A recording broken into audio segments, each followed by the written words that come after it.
Just got done reading Ruth 4. And I was a little disappointed with the way it ended, where it just says, and the woman gave her neighbor, and gave it a name, saying, there is a son born to Naomi, and they called his name Obed. He is the father of Jesse, the father of David. Because in the actual, well, in the Bible, that's not the chronological Bible. And this chronological Bible records the next 5 verses, but in some place where it benefits chronologically, which I'm not sure where that is. I don't know if it's already been read and posted in what we've read in the past. But here's those last 5 verses anyway, in our Bible, as it was ordained by God. Now, there's nothing wrong with changing the order of it. You know, we can read the Bible in any order. God doesn't say, you got to start in Genesis and read all the way through. Some people choose to do it that way, and if that's the way that the Lord blesses them, then that's good. But you could read verses backward if you wanted. I mean, in other words, you could read from verse 22 to 21 to 20 to 19 to 18. The Lord might show you something to do that. But anyways, here we go. I love the way this states. Now, I mean, just as the ending of this book, it's like the credits, Now these are the generations of Pharez. Pharez begat Hezron. Hezron begat Ram, and Ram begat Aminadab. And Aminadab begat Nahshon. And Nahshon begat Salmon, and Salmon begat Boaz. And Boaz begat Obed. And Obed begat Yesse. And Yesse begat David. And that's just so beautiful. And there's something about the generations that I'd posted a notion of, and I'll make another thoughts video, and we'll count out the generations. That it says somewhere along in our readings, it's probably in Deuteronomy, where it says, thou shalt count unto thee, 8 generations or something before a Moabite shall be allowed into your camp, or something. I'm not sure if that's the proper number of generations, but if you counted through from that command up until Ruth, you'd find that is exactly how many generations it was before she was welcomed in and had a part in something so significant as from where Christ came. And I want to point out a couple other things from this chapter 4 of Ruth. One is in Deuteronomy 25. It's the part about loosing of the shoe, the ordinance that God has put forth. And I'm going to show you how they kind of fudged on that a bit. But yet, there is still a significance in the way it was supposed to be done. And that significance the Lord has not brought to mind yet for me. But we'll get into that in a moment. But before that, I want to mention that these folks who pronounced a blessing, or whatever you'd call it, for the birth of Obed, I just love the ones that they bring up. The Lord make the woman that is come into thine house like Rachel. Remember where Rachel was buried? In Bethlehem. And like Leah, which two did build the house of Israel. Leah and Rachel, the 2 wives of Jacob, who was known as Israel.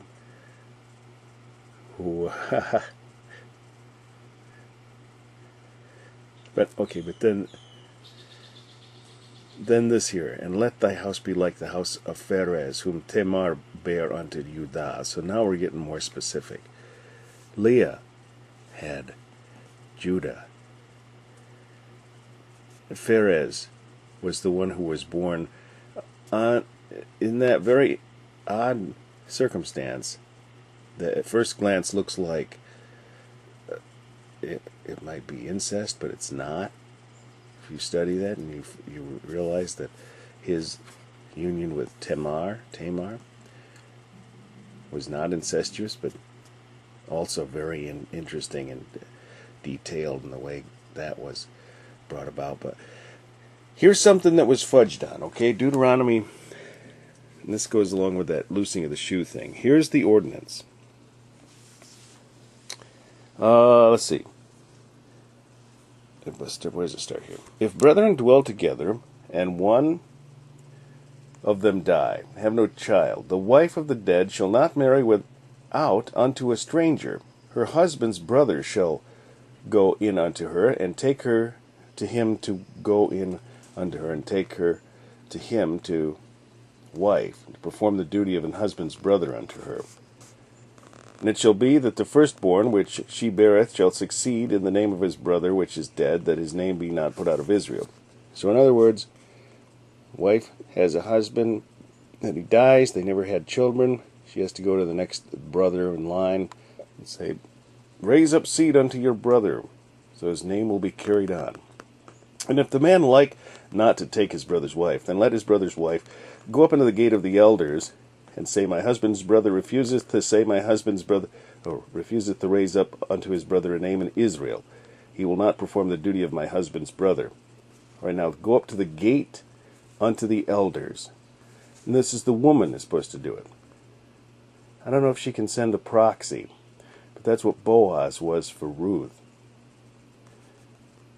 Say, my husband's brother refuseth to raise up unto his brother a name in Israel, he will not perform the duty of my husband's brother.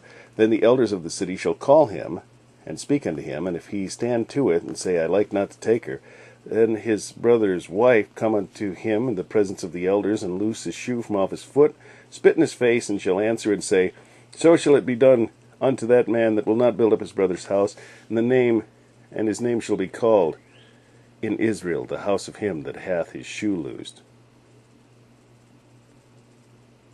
Now, I said that she slaps him, but I actually was wrong about that in the previous video. She spits in his face. That's worse than getting slapped. But this is what happened here. He's got the elders there. They're in the gate of the city, like it says. See, it says, Boaz came to the gate, sat him down there. But here's how they kind of did a wink-wink, okay?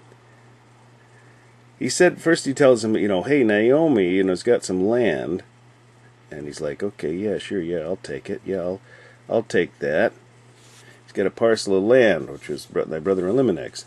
So he said, I will redeem it. And then he says, by the way, there's also this Ruth, who you got to marry. What day thou buyest the field of the hand of Naomi, thou must also buy of Ruth the Moabitess, the wife of the dead, to raise up the name of the dead upon his inheritance. You got to take this woman to wife. He's like, well, you know what? I don't really have time for a wife. I cannot redeem it for myself, lest I mar mine own inheritance. Redeem thou my right to thyself, for I cannot redeem it.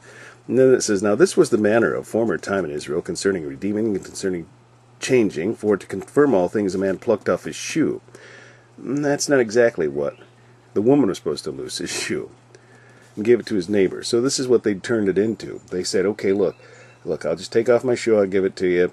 There, it's done. What about the spitting in the face? What about the public shame in front of the elders and all that? They kind of changed that ordinance, huh? So he drew off his shoe, and there we go.